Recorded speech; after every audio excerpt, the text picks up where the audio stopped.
Marcus Chen wiped the sweat from his forehead and checked his tool scanner one more time. The reading was normal. He stood inside the massive environmental control room of Station Harmony, a neutral space station where different alien species came to trade and talk. His job was simple: keep the air systems running so everyone could breathe. He had been working on the station for 3 years now. It was good money, and he got to see aliens from across the galaxy. Today, a Valorian diplomatic ship was docked at Base 7. Marcus had seen Valorians before.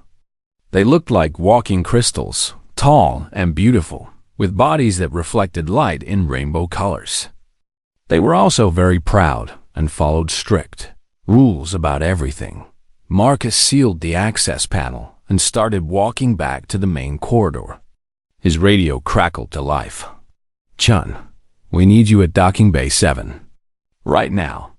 The voice belonged to Sarah, the station's chief engineer. "On my way." "What's the problem?" Marcus asked, already jogging toward the elevator. "Reactor breach in the Valorian vessel. It's bad." Marcus's heart jumped. A reactor breach meant radiation, fire, maybe an explosion. He ran faster. When the elevator doors opened at Base 7, he saw chaos. Station security had set up barriers. Valorian guards stood nearby, their crystal bodies flickering with distress. Their colors shifted from calm blue to alarmed red dots. Sarah grabbed his arm. The Valorian ship had a malfunction. Their reactor core is leaking radiation into the docking corridor. Security protocols locked down that entire section. "Can't they just unlock it?" Marcus asked. "No. The system detected life signs inside. It won't open until radiation levels drop." Sarah pointed to a monitor. "But there's someone trapped in there. Valorian princes, according to them." Marcus looked at the Valorian guards. They were arguing with each other in their musical language. One of them, wearing more decorations than the others, turned to face the humans. "You must open the doors immediately," the Valorian commander said. His voice sounded like wind chimes. "We can't," Sarah explained. "The safety system prevents it. The radiation would spread through the whole station. Then we will enter and retrieve the princess ourselves." Sarah shook her head. "Your people can't survive that much radiation. Your crystalline structure would shatter." The commander's colors went dark purple. Marcus knew enough about Valorians to understand that meant despair. Marcus looked at the monitor again. The radiation reading was high, very high, but not instantly lethal to a human. His military training kicked in. He had worked with radiation before, during his time in Earth's engineering course. How long until the radiation kills whoever is in there? Marcus asked. Sarah checked her tablet. "For a Valorian? They're probably already dead. For a human? Maybe 30 minutes before serious damage, an hour before death." Marcus walked to the equipment locker and pulled out a heavy radiation suit, the kind he used when working near the station's power core. "What are you doing?" Sarah asked. Going in, Marcus started putting on the suit. "Marcus, you'll die." "Maybe, but if I move fast, I might make it." He sealed the helmet and checked the air supply. Good for 2 hours. The Valorian commander stared at him. "You would risk your life for one of our kind? We are strangers to you." Marcus shrugged. "Someone's in trouble? I can help." "That's enough." He could see confusion in the way the Valorians' colors shifted. They didn't understand. Marcus didn't have time to explain. He grabbed a portable radiation scanner and a medical kit. "Override the door, Sarah. Just long enough for me to get through." Sarah hesitated, then nodded. "You have one chance. The door will seal behind you. When you get back, signal and I'll open it." "But Marcus, don't die in there, okay?" "I'll do my best." The heavy door slid open. Marcus stepped through. Behind him, it slammed shut with a final sound. He was alone in the contaminated zone. The corridor looked normal, except for the flashing emergency lights. His radiation detector screamed warnings. Marcus ignored it and ran forward. According to the life sign scanner, the princess was about 200 meters ahead. In a sealed observation room, smoke filled the hallway. Sparks shot from broken panels in the walls. The Valorian ship's reactor had done serious damage. Marcus climbed over fallen debris and squeezed through a half-closed emergency bulkhead. The observation room door was jammed. Marcus pulled out his plasma cutter and started working on the lock. His hand shook. The radiation was already making him feel sick. He pushed through it. The lock broke. The door opened. Inside, a Valorian woman lay on the floor. Her crystal body was dim, barely glowing. She wore elegant robes covered in symbols Marcus didn't recognize. The princess. Marcus knelt beside her. She was still breathing, or whatever Valorians did. Her crystal structure was intact. Good. He lifted her carefully. She was lighter than he expected, maybe because her body was partly made of crystal. "Hold on," he whispered. "I'm getting you out." He carried her back through the corridor. The radiation detector was screaming constantly now. Marcus felt dizzy. His vision blurred. He stumbled and nearly fell. Not yet, he told himself. Not yet. The path back was longer than he remembered. Or maybe time was playing tricks on him. His legs felt heavy. The princess seemed to get heavier with each step. Finally, he saw the door ahead. Marcus slapped his hand against the wall panel, signaling Sarah. The door opened. Hands grabbed him and the princess, pulling them through. The door sealed again. Marcus fell to his knees. Medical teams surrounded the princess. Someone was pulling off his helmet. Sarah's face appeared in front of him. "You crazy idiot," she said, but she was smiling. "You actually did it." Marcus tried to answer, but his body decided it was done. The world went dark, and he fell forward into nothing. The last thing he heard was the Valorian commander's voice, filled with something that sounded like wonder. Impossible. Absolutely impossible. Marcus woke up feeling like he had been hit by a transport ship. His whole body ached. The light was too bright. He tried to sit up and immediately regretted it. "Please remain still." The voice was unfamiliar, soft like music. Marcus opened his eyes slowly. He was in a room he didn't recognize. Everything looked strange. The walls seemed to glow with soft light. Medical equipment surrounded his bed, but not the kind he knew. These machines looked like they were made from glass and light. A Valorian stood beside his bed. This one wore white robes marked with blue symbols. "A doctor," Marcus guessed. "Where am I?" His voice came out rough. "You are aboard the Valorian medical vessel. We have been treating your radiation poisoning for 3 days. 3 days. Marcus remembered the rescue, carrying the princess, and then nothing. The princess? He asked. Princess Kyrat as well. You saved her life. The doctor's crystal body shifted to a warm golden color. You also nearly ended your own. The radiation damage was severe. Our medical technology is more advanced than human medicine. We were able to repair most of the damage to your cells. Marcus looked at his hands. They seemed normal. He felt terrible, but alive. Thank you, he said. The doctor tilted his head. You should not thank me. You should prepare yourself. The Queen is coming. Before Marcus could ask what that meant, the door opened. 3 Valorian guards entered first, their bodies armored and carrying weapons that looked like crystals shaped into rifles. Then came 2 more Valorians in elegant robes. Finally, a woman entered.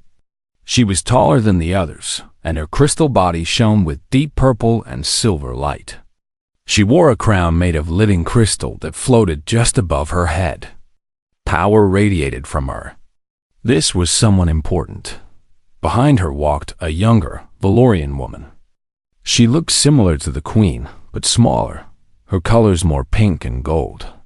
The princess. She was alive and well. Human Marcus Chun.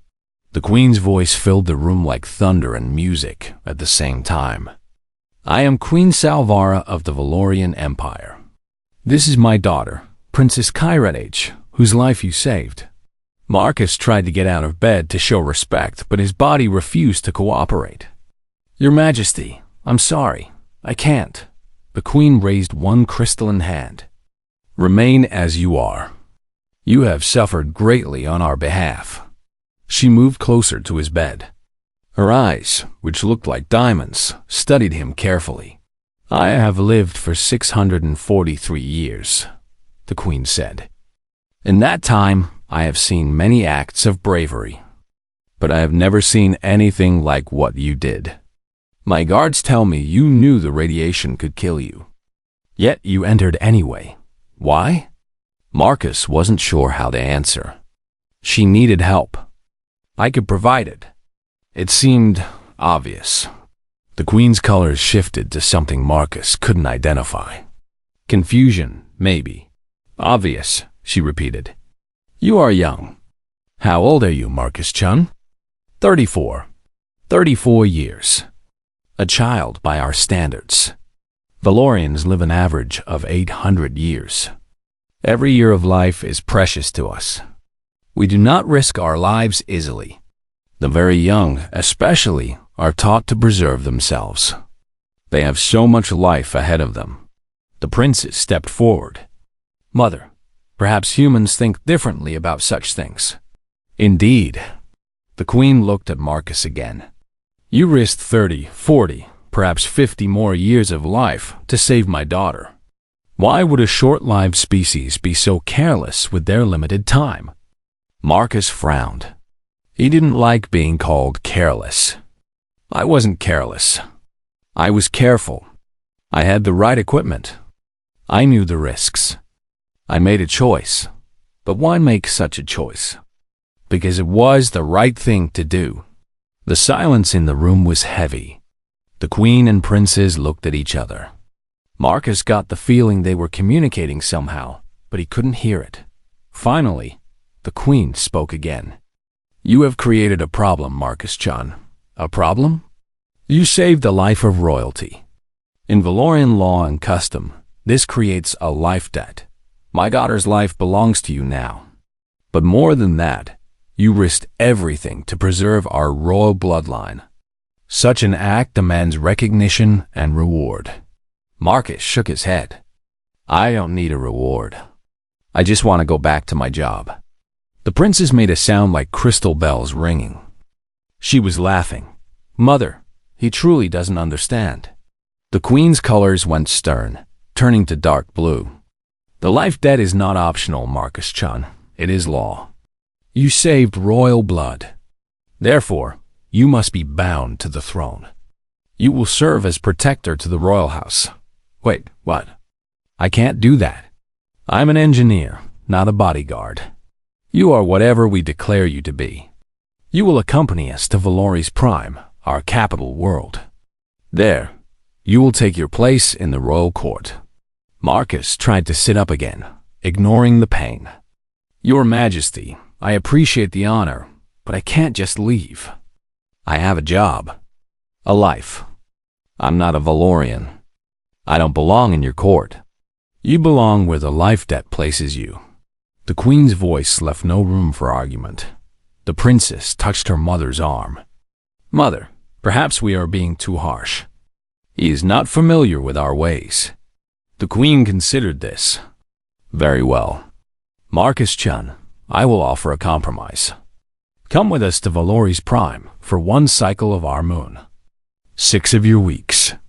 During this time, you will learn our ways and serve as my daughter's protector. At the end, we will discuss the terms of the life debt further. But you must come. This is not a request. Marcus looked from the queen to the princess. The princess gave him what might have been an encouraging look, though reading Valorian expressions was hard. And if I refuse? You will create a terrible insult to our people. Relations between humans and Valorians would suffer. Your government would be most displeased with you. Marcus realized he was trapped. He could refuse and cause a diplomatic incident, or he could agree and hope to sort things out later. 6 weeks, he said. Then we talk about this life-debt thing. The Queen's colors shifted to satisfied gold. Agreed. You will travel with us when you are well enough. 3 days, the doctor says. She turned to leave, then paused. Marcus Chun, you may not understand this now, but you have given my people a gift beyond measure. My daughter is the future of our empire. You will be honored for what you have done, whether you wish it or not. After they left, Marcus lay back in bed and stared at the ceiling. What have I gotten myself into? He whispered to the empty room. Valori's Prime took Marcus's breath away. The entire planet seemed to be made of crystal. Buildings rose like giant gemstones, catching sunlight and throwing rainbows across the sky. Cities glowed with their own inner light. It was the most beautiful thing Marcus had ever seen. It was also the most confusing place he had ever been. Marcus stood in the royal palace, trying to follow a conversation between the princess and 3 noble Valorians. They were discussing trade agreements, he thought, but he could only understand half of what was happening. The Valorians would speak aloud for a moment, then stop and look at each other. Their colors would shift and change. Then they would nod and continue speaking. They were communicating psychically, Princess Karet H had explained. Valorians could share thoughts and feelings directly, mind to mind. It was how they really talked. The spoken words were just the surface to them. Marcus was like a deaf person who could only read lips. Lord Chun agrees with the proposal, one of the nobles said. His colors shifting to questioning yellow. Marcus blinked. He had no idea what proposal they were talking about. What proposal? The noble's colors went to confused orange. One of them, Lord Castor, turned deep red. Anger or embarrassment, Marcus guessed. We have been discussing this for the past 10 minutes, Castor said coldly. I heard you talking about trade routes and taxation, Marcus replied. I didn't hear any proposal. Princess Kyrus's colors went soft and patient. The proposal was shared through resonance, Marcus. I apologize. We forget that you cannot hear it. Lord Castor made a dismissive gesture. Your Highness, with respect, this human does not belong in royal councils. He cannot participate in proper discourse. He is deaf to our ways. He saved my life, the princess said quietly. A fortunate accident. But that does not qualify him for a position at court. Marcus felt his face get hot. He was used to being underestimated, but this was different. He forced himself to stay calm. Lord Castor, you're right. I can't hear your psychic communication, but I can hear your words. And I can see. Maybe I notice things you don't, such as? Castor's color went challenging crimson, such as the fact that you touched your side 3 times during this conversation. The same spot each time. Either you're injured or you're checking to make sure something is still there. Hidden in your robes, probably. Castor's entire body flashed bright red. The other nobles stepped back. How dare you suggest? I'm not suggesting anything, Marcus said calmly. I'm just observing. Humans do that. We notice physical details because we can't read minds. The tension in the room was thick. Princess Karet H gestured for the nobles to leave. They bowed and departed, Castor shooting Marcus a look of pure hatred. When they were alone, the princess turned to Marcus. That was dangerous. You made an enemy today. I've made several enemies since I got here, Marcus said. Half the court thinks I'm an insult to their traditions. They don't understand why the queen keeps me around. Do you understand? Marcus shrugged. Not really, but I'm trying to do my job.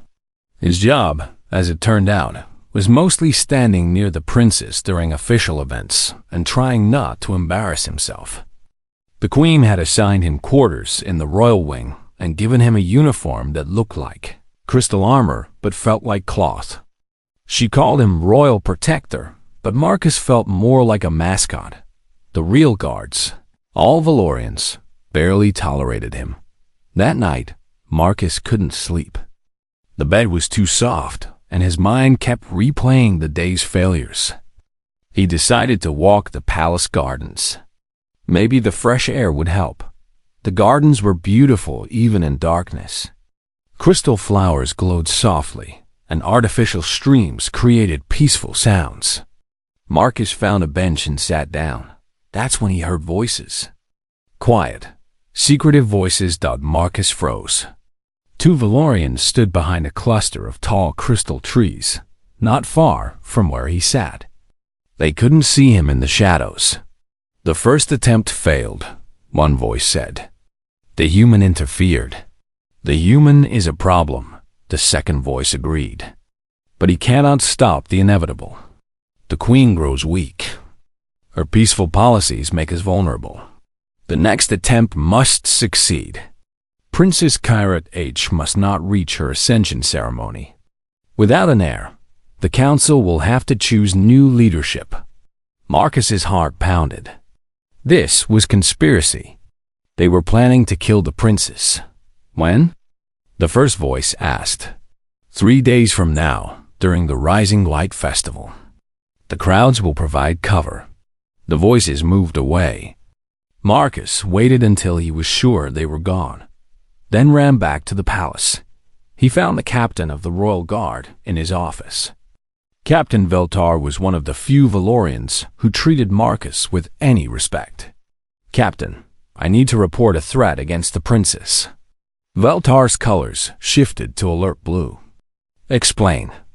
Marcus told him everything he had heard. When he finished, Veltar was quiet for a long moment. You are certain of what you heard? Yes. Can you identify the voices? Marcus hesitated. No, I don't know enough Valorians yet. But one of them mentioned a first attempt. What was that about? Veltar's colors darkened. The reactor breach. On the station where you saved the princess. We discovered evidence of sabotage, but could not identify who was responsible. They're trying again. In 3 days. Veltar stood. I will inform the queen immediately. This is grave news, Marcus-chun. Thank you for bringing it to me. Captain, there's something else. Marcus thought about the conversation in the garden. They said something about me being a problem. About me interfering with the first attempt. You saved the princess. Of course you interfered. But they're Valorians. They think psychically. They probably use psychic manipulation on people to arrange the sabotage. But I can't be psychically manipulated. I can't even hear it. Understanding dawned in Veltar's colors. You are immune to their influence.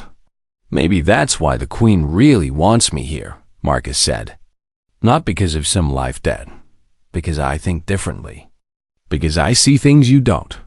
And they cannot predict you or control you. Veltar's colors went to determined purple. We will use this advantage. Come. The queen must hear this now. As they walked to the queen's chambers, Marcus realized something. He wasn't useless at this court. He was different. And that difference was valuable. The Valorians couldn't see him coming because they weren't looking for someone like him. For the first time since arriving on Valori's Prime, Marcus smiled. He had found his purpose. The conspirators had made a mistake. They had thought a human would be easy to dismiss. They were about to learn otherwise. Marcus spent the next 2 days working harder than he ever had in his life. The queen had listened to his report and immediately placed him in charge of security planning for the Rising Light Festival. The regular guards didn't like it, but the queen's word was law. Princess Kairat H insisted on helping. This is my life, they threaten, she said. I will not hide while others protect me. They worked together in the palace library, reviewing guard positions and crowd control plans.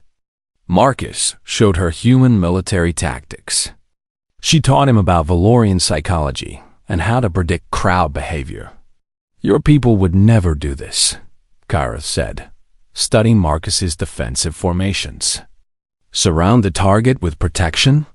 Valorians believe in elegant solutions, not crude barriers. Crude works if it keeps you alive, Marcus replied. She made that crystal bell sound that meant she was amused. You are very practical. It's a human thing. We don't have 800 years to plan the perfect solution. We make do with what works now. Kyrith's colors shifted to thoughtful silver. Is that what bothers my people about you? That you act quickly without contemplation? Probably. But fast action saved your life once already. It did. She was quiet for a moment. Marcus, can I ask you something personal? Sure. Are you afraid? I'm dying, I mean. You have so few years compared to us. Does that frighten you? Marcus set down the tablet he was holding. Sometimes. But fear doesn't help. I just try to make the time I have count for something. How very human, she said softly. We Valorians live so long that we forget the value of now. We always think there will be time later. But you humans, you know time is limited. So you use it differently. Is that why your mother really wants me here? She said something about humans thinking differently. Kyrith's colors went knowing. My mother is wise. She sees that our empire has become stagnant. We are so afraid of losing our long lives that we take no risks. We make no bold moves. Other species are surpassing us because they are willing to try new things. We are not. And I'm what, an example? A lesson? You are a catalyst. You make us question our assumptions. She smiled, a very human gesture she had learned from him. Also, you are a good friend. I'm glad you came to our world. Marcus felt his face warm. Thanks. You're a good friend too. The Rising Light Festival arrived. The capital city filled with millions of Valorians, all celebrating the longest day of the year. The palace opened its gates, and people streamed through the gardens where the queen and princess would make their traditional appearance. Marcus stood beside Kyrith on the ceremonial platform. He wore his crystal armor and carried a weapon the guards had given him, though he barely knew how to use it. His eyes scanned the crowd constantly. Captain Veltar commanded the regular guards, but they had agreed to follow Marcus's defensive plan. Valorian guards mixed with human security consultants Marcus had requested from the station. It was an unusual arrangement, but it might work. The queen began her speech. Her voice carried across the crowd, amplified by psychic resonance. Marcus couldn't hear the psychic part, but he saw people's colors shift in response. She was inspiring them, filling them with hope and unity. That's when Marcus saw it. A flicker of wrong color in the crowd. Red and black, colors of aggression and stealth. 3 Valorians moving with purpose toward the platform. Veltar, 9 o'clock, 3 contacts, Marcus said into his communicator. I see them. The 3 Valorians raised their hands. Crystal weapons materialized from thin air. They were psychic constructs, deadly and invisible to most detection. But Marcus could see the physical signs. The way their bodies tensed. The direction of their focus. Down! He shouted, tackling Princess Kyrith off the platform. Energy blasts tore through the space where she had been standing. The crowd screamed. Panic spread like fire. Marcus covered the princess with his body as more shots fired. The guards engaged the attackers, but more conspirators revealed themselves. This wasn't an assassination. It was a coup. A full squad of rebel Valorians rushed the platform. Trying to reach the queen, Captain Veltar and his loyal guards formed a defensive line. But they were outnumbered. We need to get you and your mother to safety, Marcus told Kyrith. I will not run, she said. her colors blazing defiant red. "Then we fight together." Marcus helped her up. She created a psychic barrier around them, shimmering like glass. Together, they moved toward the Queen. The human security consultants Marcus had requested proved their worth. They couldn't be psychically manipulated or confused. They followed orders and held their positions while Valorian guards wavered under psychic assault. "Marcus!" Veltar's voice was desperate. They had tried to breach the throne room. The conspiracy was bigger than they had thought. Rebels had infiltrated the palace guard itself. Loyalists and traitors fought in the hallways. Marcus made a quick decision. "All units, fall back to the throne room. Defensive formation beta. Protect the Queen." They fought their way inside. The throne room was a massive chamber of crystal and light. The Queen stood at its center, surrounded by her closest guards. "Mother!" Kyradich ran to her. "I am well, daughter." The Queen's colors were battle-hard. "But we are trapped." The rebels sealed the doors. A Valorian noble Marcus recognized stepped forward. "Lord Castor, the one from the council meeting." "Your Majesty, your reign is over," Castor declared. "Your weak policies have made us vulnerable. The council demands change." "You speak for the council?" The Queen asked coldly. "We speak for the future of our empire. You speak for traitors and murderers." Castor gestured, and his rebels advanced. The loyal guards prepared to defend their queen. Marcus moved to the front line. Beside him, Princess Kyrith raised her hands and created psychic weapons, something he had never seen her do before. "You have taught me something, Marcus," she said. "Sometimes we must fight for what we believe in, regardless of the risk."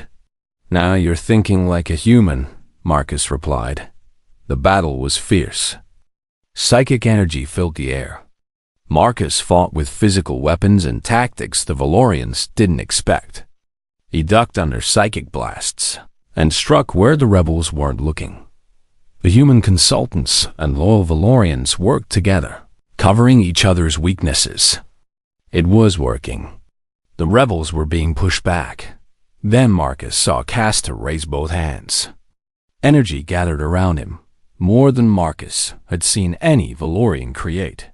He was targeting the Queen directly. Marcus ran. He crossed the distance in seconds. As Castor released his attack, Marcus threw himself between the blast and the Queen. The psychic energy hit him like a physical wall. It couldn't affect his mind, but the raw force of it broke his ribs and threw him across the room. He hit the crystal floor and couldn't breathe. Pain filled his chest. Through blurring vision, he saw Veltar strike down Castor. Saw the rebels surrender as reinforcements arrived. Saw Princess Kyrith running toward him. "Marcus!" No. He tried to speak but couldn't. His vision went dark around the edges. The last thing he heard was the Queen's voice. "Get into medical, now." Marcus woke to the now familiar sight of a Valorian medical room. His chest hurt, but not as badly as he expected. The advanced medical technology had saved him again. This was becoming a habit he didn't like. Princess Kyradich sat beside his bed. Her colors were dim, exhausted. She looked like she hadn't slept. "You are awake," she said softly. "I was beginning to worry. How long this time?" 2 days. "Your injuries were severe, but not as bad as the radiation poisoning." She reached out and touched his hand. Her crystal fingers were warm. "Why did you do that? You could have died. Your mother saved my life twice. Seemed only fair to return the favor. That is not an answer." Marcus struggled to sit up. Kyrith helped him, adjusting the bed. "I don't know. I just reacted. Saw the threat and moved. It's what we do. We humans, you mean?" "Yeah." She was quiet for a moment. "The coup has been put down. Lord Castor and his conspirators are imprisoned. Mother is safe. The Empire is secure. Thanks to you. Thanks to all of us." Your guards fought well. Valtar is a good leader. He speaks highly of you too.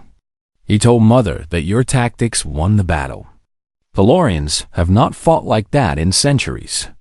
Marcus smiled slightly. Sometimes old tricks are the best tricks. The door opened. Queen Salvara entered, alone this time. No guards, no ceremony. She looked tired too. Marcus-chun, she said, you have once again saved my family. I am in your debt now. Your Majesty, you don't owe me anything. I owe you everything. She sat down in a chair across from his bed. I have ruled for 300 years. In that time, I have made many decisions. Some good, some poor. But allowing you to come to our world may be the best decision I have ever made. I just did what needed doing. Exactly. You saw what needed to be done and did it without hesitation, without endless planning and debate. You acted. The Queen's colors shifted to contemplative blue. My people have forgotten how to do that. We have become so cautious that we are paralyzed. You're not paralyzed. You have a great empire. An empire that is stagnating. Other species advance while we remain still, afraid to risk our precious long lives. She looked at Marcus directly. You live only a fraction of our lifespan, yet you accomplish more in your short years than many Valorians do in centuries. Why is that? Marcus thought about it. Maybe because we know we don't have forever. We can't wait for the perfect moment. We have to make the moment count. Yes, exactly. The Queen stood and walked to the window. I have received a communication from Earth. Your government wants you to return. They say your experience here is valuable, and they need you for diplomatic purposes.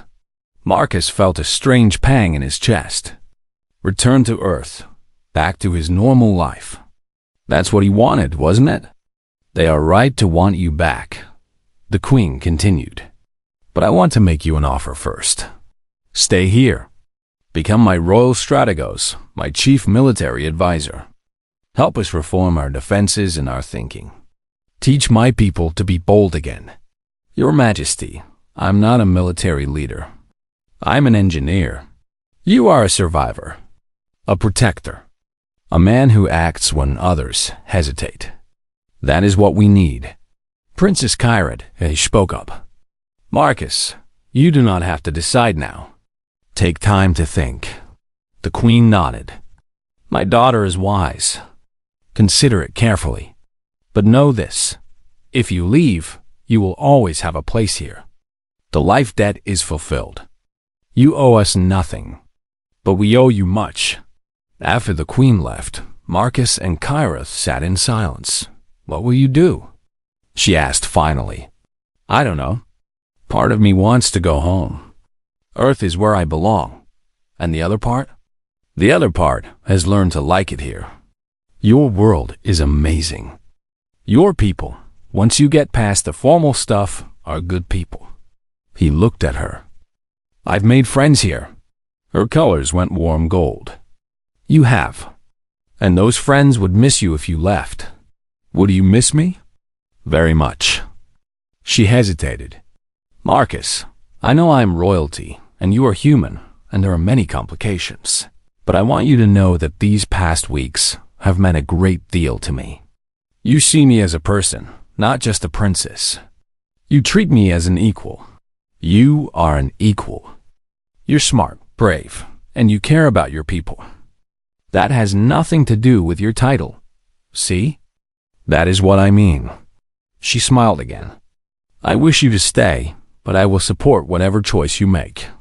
Over the next few days, Marcus thought hard about his future. He spoke with Captain Veltar, who told him the guards wanted him to train them in human tactics.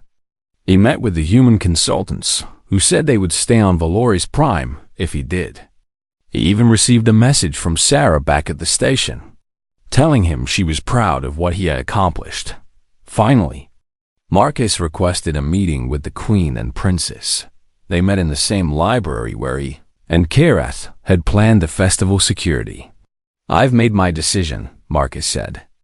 I want to stay, but not as just an advisor. The Queen's colors flickered with interest. Explain. Earth and the Valorian Empire should have a real alliance.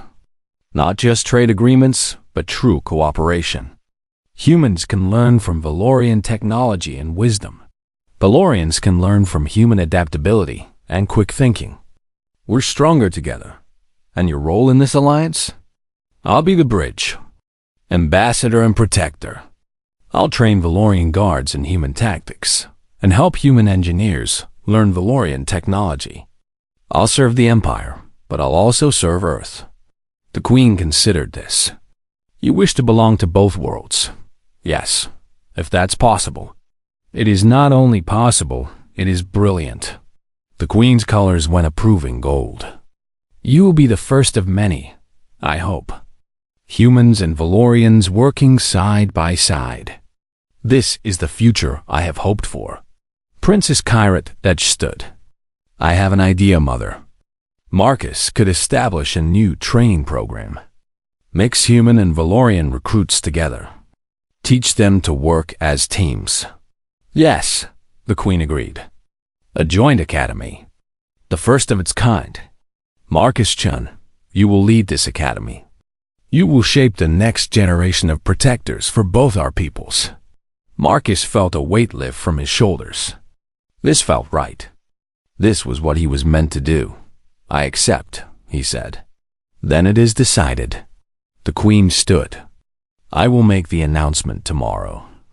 The Empire will have a new royal strategos, and Earth will have its ambassador. The alliance begins today. After the Queen left, Marcus and Kairat walked through the palace gardens. The crystal flowers glowed softly in the evening light. Are you happy with this choice? Kairat asked. I am. It's not what I expected when I pulled you out of that reactor breach, but it feels right. Life rarely goes as we expect.